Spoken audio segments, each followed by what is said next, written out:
The co-main event, a welterweight bout, 5 rounds. Belal Muhammed versus Gilbert Burns. Burns coming in as the slight favorite, minus 120. Muhammed plus 120.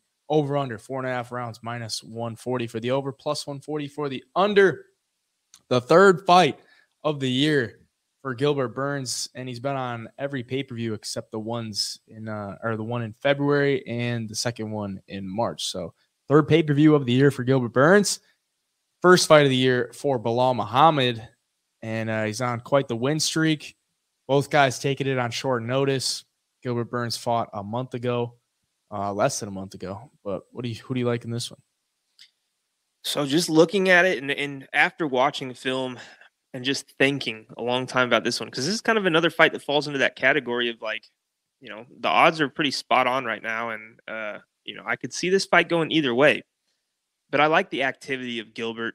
I like his level of competition. That Hamzat fight, I gave him a ton of respect after that fight for stepping in, fighting a guy nobody wants to fight and doing that well. I became a big Gilbert fan after that. And I think lately he's done exactly what he needs to do to win fights. I mean, Jorge took him down when he had to, pieced him up on the feet when he had to, made quick work in Neil Magny. Wonderboy Thompson, took him down 3 times and worked that ground game beautifully and only held Stephen Thompson to like 20 significant strikes the whole fight, which is unheard of with Stephen Thompson. So all of that tells me that Gilbert Burns is a really good game planner. But he's going to be fighting Belal Muhammad, who's an excellent game planner as well. I mean, the run that Belal Muhammad's on has been impressive. I'm not really crazy about some of his competition he fought early on in this win streak. But I mean, lately, Stephen Thompson took him down 7 times. Vicente Luque, who's kind of struggled recently. But the win over Sean Brady was nice. And he showed another element to his game with the striking and, getting the standing TKO, which I don't think anybody really saw that coming out of Belal. I think people thought Sean Brady was going to go in there and grapple him and kind of bully him around. But it was Belal doing the bullying. But now, Gilbert Burns, I just don't see where Belal would want to take this fight where he feels like he's going to have a significant advantage. Belal's solid all the way around. Wrestling, striking's obviously getting better, and he can hang with guys. But, I mean, let's be honest. On the feet, Gilbert Burns and Sean Brady aren't really comparable, in my opinion. Sean still, came into the sport a wrestler and grappler, and his striking's still coming along. But Gilbert has really cemented himself as, a complete mixed martial artist. So if Belal wants to hang with him on the feet, he's going to run the risk of getting cracked, which he has been before. I think Belal had been dropped twice by, Jeff Neal a couple years ago.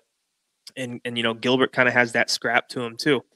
And if it goes to the ground, we all know Gilbert Burns' jiu-jitsu game is second to none in this division. So I just think Gilbert has an edge over him. I really do. I don't necessarily think Gilbert fighting recently is going to be a disadvantage. I think Gilbert's been in shape this last year. He's never really taken a break from, keeping his body healthy and in shape. And Belal's kind of been off for, a little bit now. So, man, I think Gilbert Burns wins this fight. I really do. I'm going to go the opposite. And I'm not crazy about it. And we could come back to this and say I look like an idiot because Gilbert Burns just starches him for some reason. But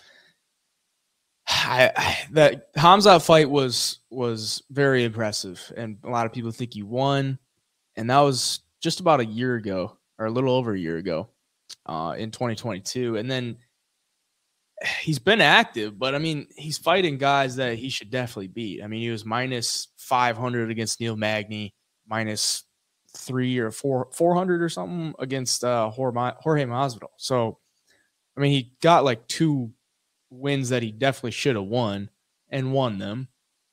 So I just don't really put too much stock into that. And I don't really think it helps him that much coming into this fight because Belal Muhammad is always training. Both guys are always training. That's why they could take this fight on 2 weeks' notice. And I just look at Belal Muhammad. He just knows how to win fights. Like, it might not be flashy. It might not be a fan favorite, but he just wins fights. And how do you beat Gilbert Burns? I mean, you're probably not going to finish him. You got to win with a good jab. And I think Belal Muhammad has a decent enough jab. He can mix it up. He can handle him on the ground. he gets taken down by Gilbert, it's not going to be, trying to scramble to his feet like, oh shit, I got to get up. I'm going to get submitted. He's good enough on the ground. He's good everywhere the fight goes. And if you're fighting Gilbert Burns, you have to be good everywhere the fight goes. And that's what he is. So I think at plus 120, I think it's good enough to like pull the trigger on him against Gilbert Burns, who I think may be panicking a little bit because he's 36 and he's like, fuck, I need to get these fights in so I can get a chance at the title again. I've already had my chance and I didn't get it done. And now that champion is no longer there. The door is back for me to get a chance. He's like, I need to get these fights in.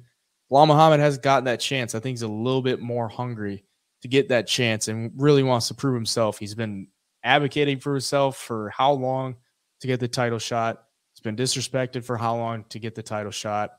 Disrespected by most people. So I think he's going to come into this one with a chip on his shoulder, a good game plan.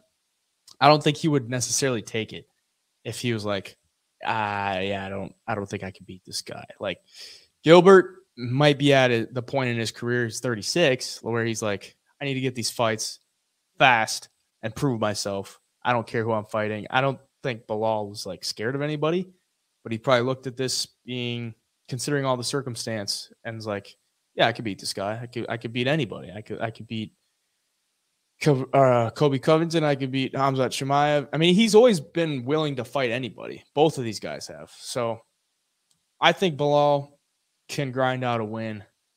And remember the decision, baby. That's all I got to say. Yeah, dude. You know what's funny is I saw somebody online talking today that this card sucks. And I got to thinking, and I'm like, man, just these two fights alone at the top make this card worth it. I mean, yeah, say what you want about Belal and, being boring. The dude's high level everywhere. And, same thing with Cejudo and Aljamain and obviously Gilbert, exciting. So, dude, this card is just shaping up to be one that we're probably going to be talking about for a couple weeks to come. Yeah. Last thing on this one, I've watched multiple of Belal Muhammad's fights within the past couple of days, and he's able to fight in different ways. Like he can pressure you, he can fight off his back foot, he can fight going forward, he can fight taking it to the ground. He's very well rounded. Like Gilbert Burns seems like he needs to be the one pressuring. He needs to be the one initiating it to go to the ground. So I think Belal Muhammad is just too versatile not to take a chance on him here at plus money. Yeah, the one other thing that I do love about Belal is he fights within himself really well. When you even saw it against the Brady fight, like he was piecing him up and had him hurt, but he stays so composed to make sure, like he's the best at making sure he doesn't make any mistakes at all. And obviously it's paid off in this win streak.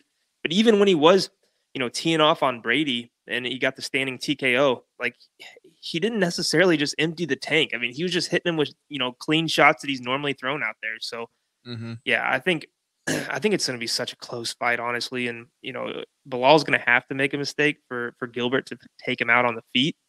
And I don't see him making that mistake. And at the same point, Gilbert's so damn tough. I don't see Belal doing it. I think this thing goes all the way. Might be a bet to look at is like the over 4.5. Because it is a 5-round fight. Both guys are fairly durable. And if anybody, well, I don't want to say that. We'll save that for later.